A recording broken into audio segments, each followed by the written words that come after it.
Hello, and welcome to the Action Network podcast. This is your UFC betting preview. I'm Sean Zerillo, joined today by Billy Ward to help you break down a 13 fight card for UFC Sacramento, give you our best bets, favorite underdogs, top props, and more. If you'd like to tell some of the best that we discuss on today's show, make sure to find the quick slip link both in the podcast and video description, or visit actionnetwork.com/bet now. 13 fight card, as I said, from Sacramento.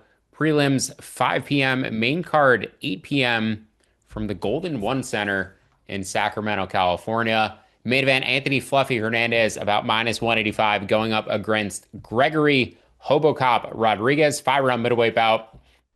I like Hernandez to get over 3.5 takedowns here. That is the bet that I landed on in terms of my best bet for this fight. I do also like his late round props as I do in any of his fights. 14 to 1 round 4, 16 to 1 round 5. Billy would be jumping in on a live play as well. He just thinks that Hobocop can get the finish early, as most analysts would agree. Breaking this fight down, it does generally seem like Hobocop finds the early finish, and if he does not, he may get cooked by Hernandez in terms of the pace late. Only other time I believe that he went into a main event, got finished in the fourth round by Jared Cannonier, kind of gassed himself out, using too much energy early. I do have an inclination going into this fight that he's going to conserve his energy a little bit better, is coming in on a 3-fight winning streak since that main event loss, got that main event experience. I just think we will see slightly better pacing from him, but given the physique, the body type that he has at 185 pounds, how much weight he must cut to get there, he just doesn't seem like the type of guy who's going to be able to sustain his style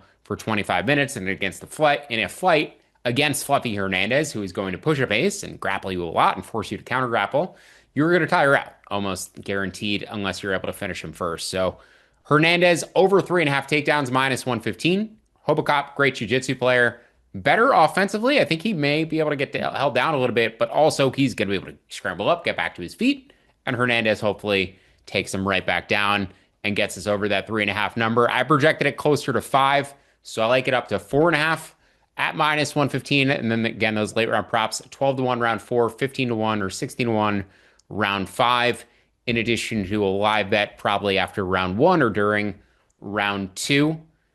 Billy, as I said, you're taking the early looks on Hobocop. Round 1, 2, or 3 is plus 250. You could also same game parlay that under 2.5, under 1.5, variety of different ways. And then you're going to roll that into a live angle on Fluffy. What's the inflection point in terms of the minute that you're looking to enter in on this fight live? And then how do you break this down if it does go all 25 minutes? Yeah, I mean, the dream scenario on when to enter is when Hobocop lands a knockdown and Fluffy's price spikes, right? Like, if and when that happens, that's the dream scenario. I don't know that it will.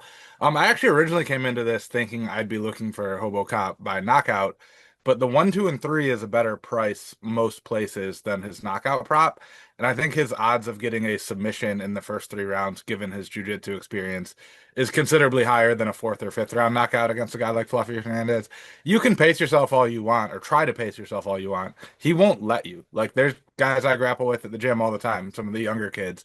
Like, I'm going to take it easy, I'm going to be patient. They don't give you that option because they're just doing stuff all the time. And if you don't respond to it, you're going to lose. So you have to move, you have to chase, whatever. Fluffy Hernandez, perfect example that not a guy is going to let you have it. The round props are interesting. I'm looking at his round 1 prop is plus 600. 2 and 3 are both plus 550. So I really like that every time we get a Fluffy fight, they do like the inverse stoppage odds. Normally it goes higher each round, but he gets kind of a inverse bell curve with where they think it's going to happen, which is true. But yeah, I didn't spend too much time breaking this one down. It seems a fairly straightforward, one guy early, one guy late kind of thing. I'm glad you mentioned the size disparity. With this being in California, we will get their actual weights a couple days after the fight because California weighs the guy in the next day. I don't think Fluffy cuts a lot of weight. Like, I bet he could probably make 170. So it'll be interesting to see, if he shows up low 190s and Rodriguez is like 210 or something, would probably be what I would guess we're going to see. Do like the takedown angle, though. I mean, if Hernandez is going to win late, he's going to get multiple takedowns because if he just stands in front of Hobocop, he'll get caught at some point. So those correlate pretty nicely. Thought we both had that correlated significant strike parlay on, or play on Gary last week with him making it a close fight, and he managed to make it a close fight without really landing any strikes, as frustrating as that was. But I think it's a similar situation here where if our general read is right, that takedown prop is a good way to do it. Yeah, two more jabs from Gary in each round. That prop would have cashed. Unfortunately, just kind of stood at Islam or stared at Islam for the first 10 minutes of that fight. He was in that fight. That was a competitive fight. I think somebody's going to beat Islam at some point. I think it's going to be one of the two guys who were sitting cage side watching Yeah. that bout, Michael Morales and Carlos Pratas on Saturday. I'd like to see them two fight potentially for a number one contender bout. That being said, Vitor Petrino, heavyweight bout going up against Sergey Spivak, former light heavyweight Vitor Petrino. This is our fight of the night in the co-main event. I have this listed as 5 rounds. I don't believe that is the case.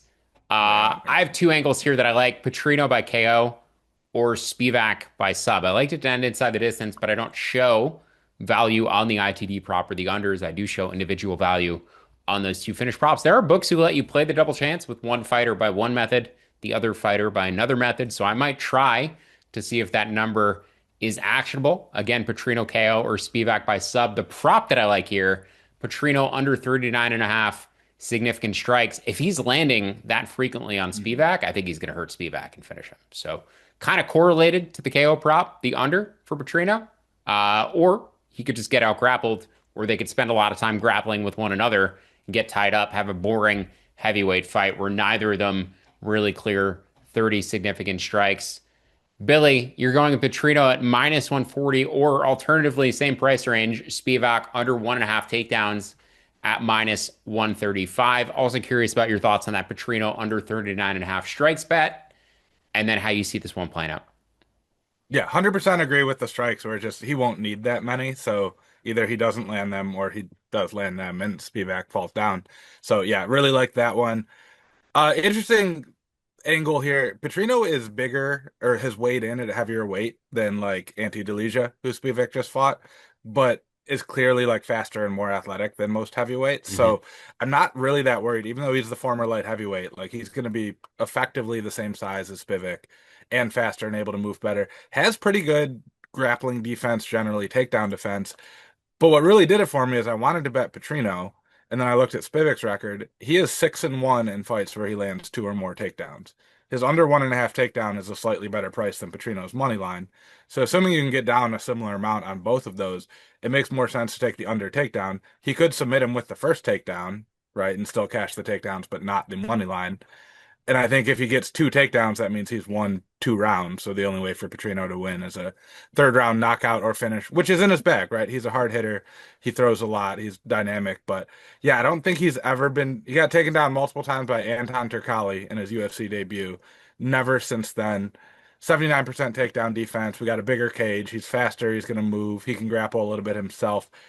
I don't think we see two because one, we might get a little bit of a or we might get a finish before that. But two, if he does, Spivak is almost certainly going to win, and I'd rather have the minus 135 lose than the minus 140 lose. So if you like the Petrino side, I think this is just a slightly better way to go about it.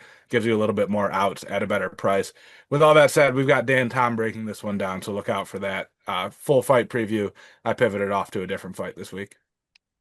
Wondering if the fight you pivoted off to was Reinier de Ritter at about minus 400 going up against Roman Dolidze. I didn't show much money line value for this week. A small edge did pop up on Dolidze. I make him about plus 290. His money line has come up to around plus 320. I'd want closer to plus 350 before I jump in terms of playing him, but trains with the guys at Extreme Couture. I know he is, with a solid camp now who's just giving him some amount of a game plan instead of just like coming into the cage and looking for the most random, awkward submissions from strange angles you could have possibly seen from a fighter. In terms of durability, I think I prefer his durability, his heart to RDR. RDR took a lot of damage, saw him like quit in a fight very awkwardly last year. Both of these guys on the older side, but given the price range, I just think the leads or pass is the way you have to go about this one. Again, I want closer to plus 350 in order to play it. I just don't see RDR covering a minus 400 price tag in this fight. The lead's a very awkward guy to fight. It seems like most fighters, especially early, have trouble pulling away from him. Is this a fight you're breaking down this week, Billy? If not, or whether it is or whether it isn't, I'm curious of your thoughts. It is not. Johnny Football snagged this one before I could. I actually wanted this one. I thought this would be what I'm the most interested, but no, I got beaten to the punch. I like to let those guys choose before I take whatever's left over. Do have a bet on this though. I am taking RDR over 2.5 takedowns at plus 120. That's at DraftKings. I will say check out some of the other sites because we had just wild variance in the line on Jillian Robertson last week. Mm. Other books might have a different line that you can either just middle or go for. I like that because RDR is going to get a bunch in the beginning. Roman Dolidze does not defend takedowns because he doesn't mind grappling. What he does do really well, and we've seen him do it a bunch of times, is roll under into that K guard series like he's going to attack a leg, but he just uses that to stand up, which is 100% the correct way to use that jiu-jitsu ability in an MMA fight. Unless you're Walter Walker, the leg lock probability is so low that it makes sense to get back up. But for however long RDR still has gas, he's just going to kind of lunge after you again, get punched in the face a few times, and trip you one more time and continue to get those takedowns. So I think that's a really good angle where if you can still cash Dolidze winning. Like it would not shock me if then Dolidze in rounds 2 or 3 stops those takedowns and beats them up or anything like that. Is worth pointing out, this one's at 205. They're both like listed as middleweights as their most recent fight. So they're both going up. I don't think it really matters. Probably slight advantage to RDR just Yeah. because he has looked so bad with all the weight he's cutting. But like Dolidze had fought previously at 205. Also a big guy with somewhat questionable cardio at different points. So mostly a wash, and I wouldn't not take your underdog bet because of the weight difference, if that makes sense. No, I agree. The switch to 205, I think certainly helps RDR more than it helps Dolidze and helps his gas tank probably get through the 15-minute fight. I think also the time off probably helped him Hmm. as well. Not cutting weight to make middleweight. I think that was part of the issue too. Like repeatedly cutting weight to make middleweight Yeah. multiple times within such a short span, I think kind of drained his overall physique and gas tank. You got a couple dogs that you like here on this card before we pivot to some props. First of which will be Wes Schultz at about plus 145. Party time for Billy on Saturday, going up against Jackson McVeigh at minus 180. I basically align with the projection or with the current market for this fight. My projection aligns with the current market for this fight, but I would lean towards Schultz and Schultz by submission if I was picking something blindly here. I think both of us would agree he's been underrated by the market. And if I was handicapping this fight blindly, if you had told me that somebody was minus 180 and somebody was plus 145 and I knew Yeah. nothing about the fight other than my prior information on these guys, I would have assumed it was flipped. So I was a little surprised to see Wes Schultz is the underdog here. Billy, you're going to take the dog shot. My model telling me not to, but convince me why I should.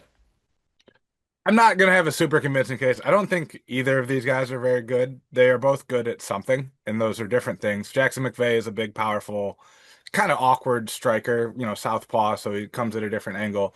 Um, his opponents no, all UFC, no contender series. His opponents have attempted 4 takedowns against him collectively. Sean, do you want to guess how many times he's been taken down on those 4 attempts? I would assume all four. All 4. He has not defended a single takedown. Those 3 of those were by Zach Reese, who's not like a great wrestler. He's a good grappler. He's not a great wrestler. Yeah. Wes Schultz was a collegiate wrestler. Like that's the one thing he can do is shoot takedowns and then try to submit you. So it's if there's a matchup he's going to look good in, it is this one, provided he doesn't get knocked out first. If you were giving me plus 140 on Jackson McVeigh, given some of the rumors of, improvements I'm hearing about him, I'd probably take the plus 140 on the other side. But yeah, I've got Wes Schultz at plus 140, and then I have a sprinkle on him by submission at plus 300 is the best line I saw on that. Again, if he's going to win, that's probably how he does it. That's where most of his wins come from. He did drop Ben Johnson, but that was like a 37-year-old dude who hadn't fought in a bunch of years and was only there because it was Australia. So great for Wes Schultz to land that knockdown. I'm not projecting that as something he's going to do forward. And even when he knocked him down, he immediately jumped on a submission. So club and sub stays in play at plus 300, I think more likely than ground and pound finish. Think the easiest way I could summarize it, if you liked Jax McVeigh, or if you liked Wes Schultz against Damian Pinas at about plus 190, you gotta like him against Jackson McVeigh at plus 145. I think there's a gigantic gap in terms of danger from Yeah. McVeigh to Pinas. Pinas kind of just like a souped up version of that. You're also going to take a shot on the biggest dog on the card, I believe. Not the biggest dog on the card, but No. the biggest reasonable priced dog on the card because we did see Yeah. Dustin Stoltzfus cash in the plus 500 range last week. You're getting Jaisla Chaves here at about plus 410 going up against Carly Judice. Chaves, you're taking her around plus 440. Curious where you like her down to. I would imagine around plus 400. And then how do you see this fight playing out? You think she's going to win a close decision? You really buried the lead there talking about Dustin Stoltzfus. Jeremiah Wells hit that ninja choke at He plus did. 900, and I Yeah, actually he bet did. that one. So, yeah, that was mostly a heart bet because I've got the personal history with Jeremiah Wells. He But yeah, got you that was back for the Carlston the Harris canceled loss fight. that we had head Oh to yeah, head against one another. He got the third round submission back for his record. yeah, there we go. And plus 900 makes up for a lot of misses. No, the logic here is this is basically a coin flip to go to a decision, and Jessica Chavez has all of the grappling upside in this fight. Carly Judice has been taken down in 4 or 5 appearances, counting the Contender Series. Chavez has landed 3 takedowns against Eunice Dubin, which, isn't saying too much, but she might grapple here. When we have some of these close fights, if no one's getting a finish and you or not consistently, but like clearly control from top position, that can sway some judges. I just believe it, plus 400 or better. That's within the realm of judges just kind of giving it to you, even if you maybe didn't deserve it. So unless you think Judy's finishes this fight, I think Chavez is worth a value just on that logic. Not that she's certainly not the better fighter, nor am I that confident she's going to win. But at greater than 4-1 odds, like we've seen enough judges shenanigans that who knows, maybe Bruce Buffer will just read it wrong and give it to you as well. So if we think this goes to a decision, I want to be on the big plus money side. Yeah, not that I disagree from a money line perspective. In terms of my prop projections, I do make Judas minus money to win by decision, and you can get her at plus 120 to win by decision. I think I'd rather have that certainly than betting her money line. Just not sure if I want to go head to head with you on this fight. Obviously, I think she has some finishing upside, but she's also been a bit underwhelming when she's had opportunities to finish opponents who I think were potentially weaker than Chavez. So Judas by decision would be my bet here. Billy going to take the underdog. What's your price target? Where'd you stop? I don't know. It's only going the other way, so I don't think that really matters. But yeah, I mean, try to get better than plus 400. It continues to move towards Carly though, so I don't think we need to worry about it too much this week. That's Dog days my of kind of summer. unofficial plus 400 in general is my unofficial like this is where I'm willing to bet on judges shenanigans line too for me, and that's not based on any like firm math or anything, but I feel like that when you get to that realm, that's where if you think it's going to be a decision, there's enough that can go wrong even if you don't deserve it, that it's worth taking a sprinkle, I think. Especially in a 125-pound women's fight where there's just less power in general, less to Right. separate them from one another. Dog days of summer are the best times to be listening to this podcast. And if you want to get our bets and our analysis right away, the only way to do that is by signing up for Action Pro. Get $20 off an annual subscription with promo code POD20. Go to actionnetwork.com/pro to get in on this offer. $20 off an annual subscription with promo code POD20.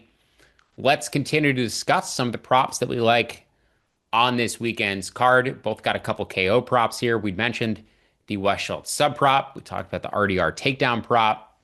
Let's go to the Mason Jones fight because we both have a bet that we like here. Mason Jones going up against Markel Mederos in the lightweight division. I like Jones by KO at plus 380. I make that closer to plus 300. You like Jones over on takedowns, assuming you can get a 1.5. I don't think we've found a line out there yet for this bout. 5-inch reach advantage for Jones here. Think he will just pretty much dominate minutes. The question is going to be whether he's able to get the finish. And in terms of Billy's prop, whether that finish comes early or comes late, giving us both the ability to cash our tickets. But I just like his forward pressure and then his ground and pound once he actually gets on top of people. Just very like relentless, I guess is the best way to describe his style. In terms of the forward pressure and tends to break guys. And I think he has the ability to do that here with Madero. So Jones by KO down to about plus 350 would be my price target. Billy, what are you looking at in terms of the takedown number? Yeah, I'm hoping we get plus money or even money on the 2 takedowns. This is actually the fight I have the full breakdown for, which is why I'm comfortable waiting to give out an official number. Might come up with something else too, might tell you on that knockout. I am still convinced, and I don't know if you are, that he did not want to finish Jeremy Stevens in Iowa in Jeremy Stevens' weird comeback fight, and like very much could have. But he landed 8 takedowns there, which means, his opponent was getting up, which I think is the crucial thing here. I think Mederos is in that sweet spot of can probably escape from a takedown or two. He got taken down twice by Austin Hubbard and Mark Choinsky, not even sure how to say his name. he'll get taken down here and there. I think he'll survive at least one trip to the ground, which is all we need. But I am completely guessing that that is what the line will be. So it'll be interesting to see what we actually come out with. If it's not, I will have another angle as I watch more tape and write this one up on Friday morning. Fight I do not have a bet on, but you like the KO prop for Kennedy, Nunchucks, Kennedy, and Nzechukwu, who's an underdog to Shamil Gaziev. His knockout prop is about plus 220. Former light heavyweight, I would imagine you think will be the faster man in addition to being the longer man, 5 inch reach advantage over Shamil. Shamil may have the grappling upside, but we don't generally see him pursue it, at least super proactively. He might land one takedown here. I think Kennedy, though, maybe probably, or I think Kennedy has enough to survive on bottom if he gets taken down. And I think the size and the speed certainly favors your KO prop being live. What's your price target in terms of that knockout prop? How do you see this fight playing out? Yeah, my price target is effectively Kenny Nunchuck's money line. I'm not attempting to pronounce his real last name. Like, shout out to you for grinding through that, but he is Kenny or Kennedy Nunchucks to me. It's just much, much easier. If he's going to win, that's almost certainly how he's going to do it against a guy who's been knocked out twice in the last 10 months and is kind of slow and seem chinny. I believe every knockout in Gaziev's career, or every loss was a knockout. Yeah, because he had well, it was a retirement to Rosenstrike, but that still goes down as a knockout and would cash that bet. Much like Petrino, Nunchuck's not really all that small for heavyweight at this point. He's weighed in slightly heavier each time and will probably be in the 250s, my guess. This time around, carries it well. Big, long guy, can strike really hard. And if he gets taken down, he's going to lose anyway. So I'd rather have the knockout prop than his money line because it's how he has to do it. His grappling is not good. His cardio is even worse. I can't remember who he completely gassed out against. And Buchecha. Yeah, he had the terrible fight with Buchecha where they both just ran out of steam. Gaziev should do that. I'm not confident that Gaziev will do that. Therefore, I think the knockout is live because if it stays standing for any length of time, Nzechukwu should get him out of there. Also, a guy I believe has the possibly the most recent win over current light heavyweight champion Carlos Olberg. Yeah. It was Kenny Nunchucks by knockout in one of their debut, both of their debut, something like that. I I'm not believe it looking was at it right Olberg's now. debut. Yeah, Olberg had him on the ropes a couple times in the first round and then basically just gassed himself out trying to finish through like 100 strikes in a round and a half and then got finished himself. And as a result, was basically just kind of underrated, the entire way up the light heavyweight ladder after that loss. It's amazing what first impressions can do, what one fight can do in terms of like future markets for fighters. I think he was matched up relatively soft after that, but I do think as a Yeah. result, Oberg's just kind of value was tanked a little bit as he continued to get fights in the UFC. Let's talk about a couple fights that are heavily favored to finish that I think you either have to bet the other direction, either the fight to go to a decision or the favorite to win by decision, or pass on the fight because the fighters are so juiced to win inside the distance. The first being Larry and Douglas at about minus 380 going up against Jamal Emmers. I make this fight about plus 275 to go to a decision. You can get it as high as plus 320.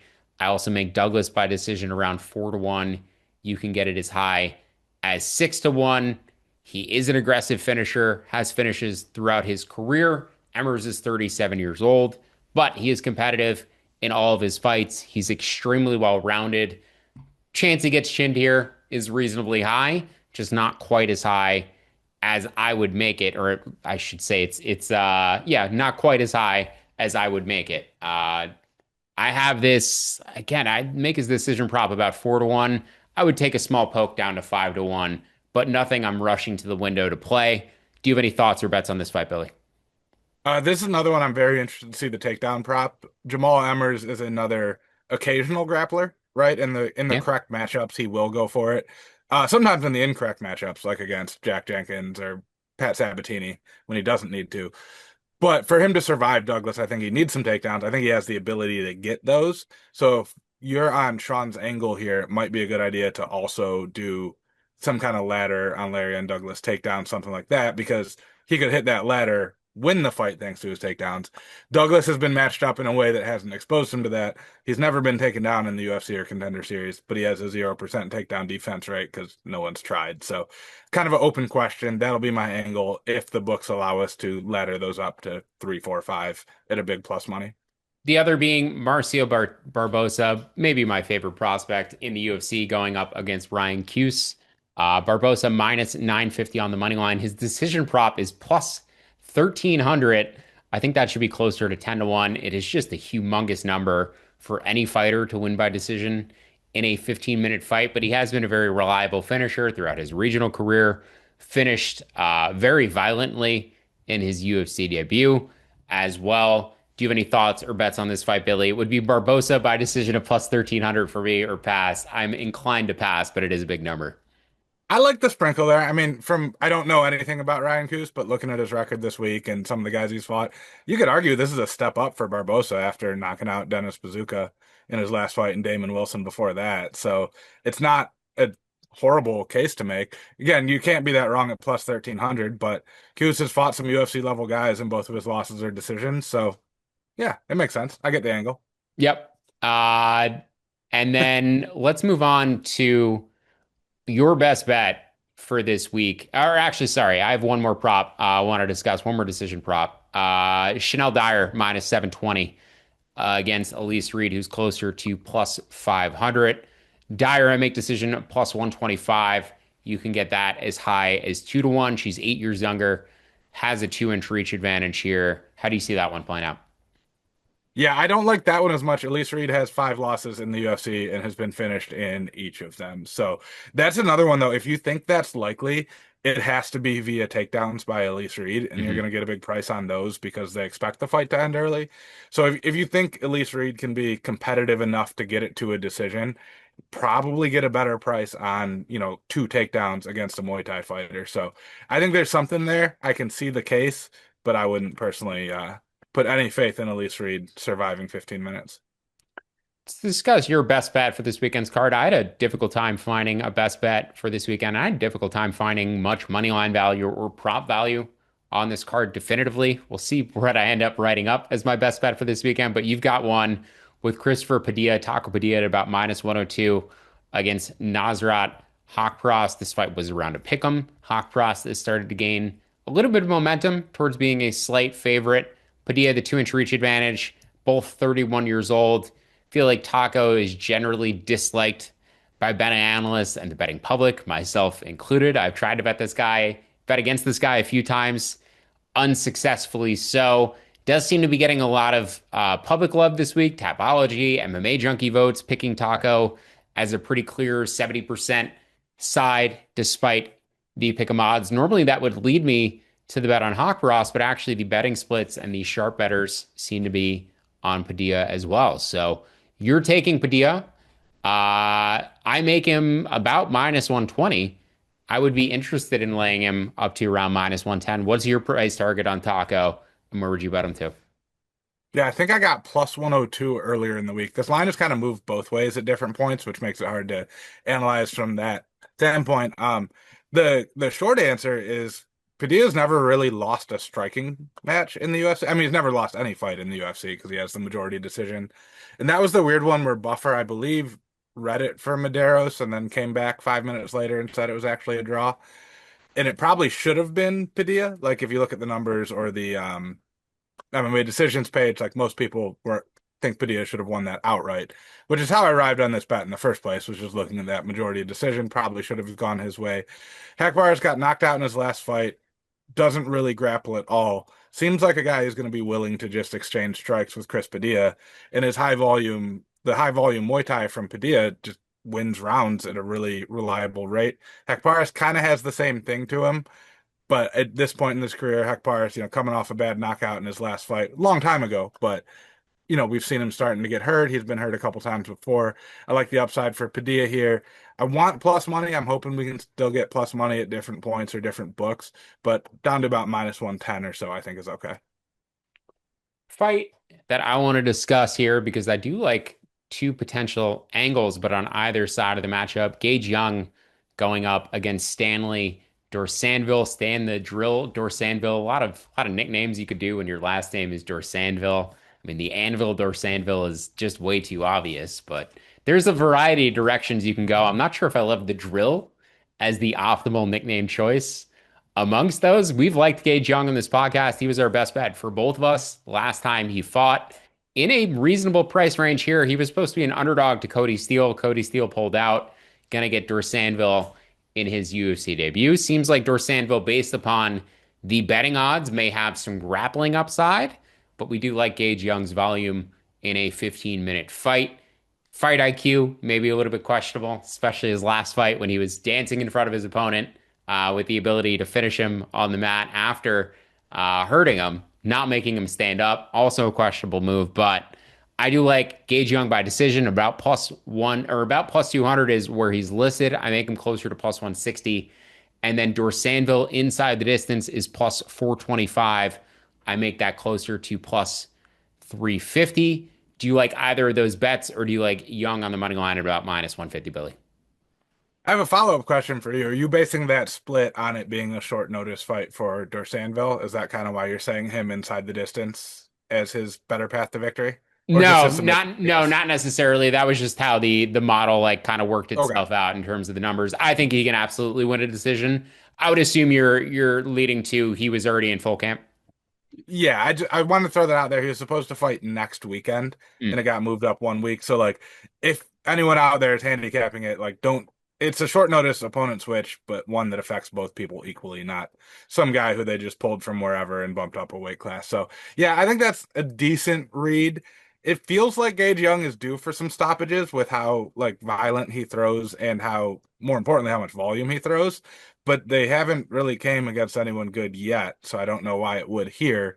So kind of I'm talking myself into the bet that you suggested, but I do think that's a decent side on Gage Young. believe the Is the only decision prop, I should say. believe the only fight we haven't discussed on this card is Anthony Wint, who just won a contract on Contender Series 9 days ago from when we recorded the pod, 11 days as of when he will fight as a minus 1100 favorite against Terrence Chatman, who I was surprised to see was a MMA fighter based upon the photos alone. Have not seen video of this man actually fighting, but handicapping the line off of physique, I get the number. I just haven't seen Terrence Chatman fight yet. Have you seen him fight? And if so, is the line where it should be? I have not. I will say, usually when we get these one-sided bets, like, when the line posts early in the week, it continues to go towards the favorite. This one is held firm, so there's got to be some pushback from the Terrence Chapman fan community. Would love to hear from you if that describes you. I might throw a sprinkle on him just because it's like plus 800. He's never been knocked out. His only loss was a split decision. He's fought some okay dudes, I guess, but he's a big, big boy who has a win via leg kicks in his last fight, and you got to love that. If I was going to fight Anthony Wint in 2 days or whatever, leg kicks would be plan A through Z, right? You just kick his leg out and hope for the best. So Chapman's got it in his bag. I will probably sprinkle, you know, point 0.2 units on plus 750 or whatever we're getting right now. And hopefully maybe it goes a little bit bigger as the late money comes in. But yeah, if you're part of the Terrence Chapman fan club, my DMs are open. Terrence Chapman by spinning wheel kick in honor of Beast Boy would be how we'd Beast Boy all 2.0, Beast Terrence Boy Chapman. 2.0, Terrence Chapman, exactly. That'll do it for UFC betting preview this week. You can find more UFC betting content from both Billy and myself, as well as our colleagues Dan Tom, Johnny L Football, and others on actionnetwork.com and in the Action Network app. Don't forget to download the free award-winning Action Network app and sign up for Action Pro for immediate access to expert picks and analysis. Best of luck with all your bets this weekend. Enjoy the violence. Thank you for listening. See you back here next week on the Action Network podcast.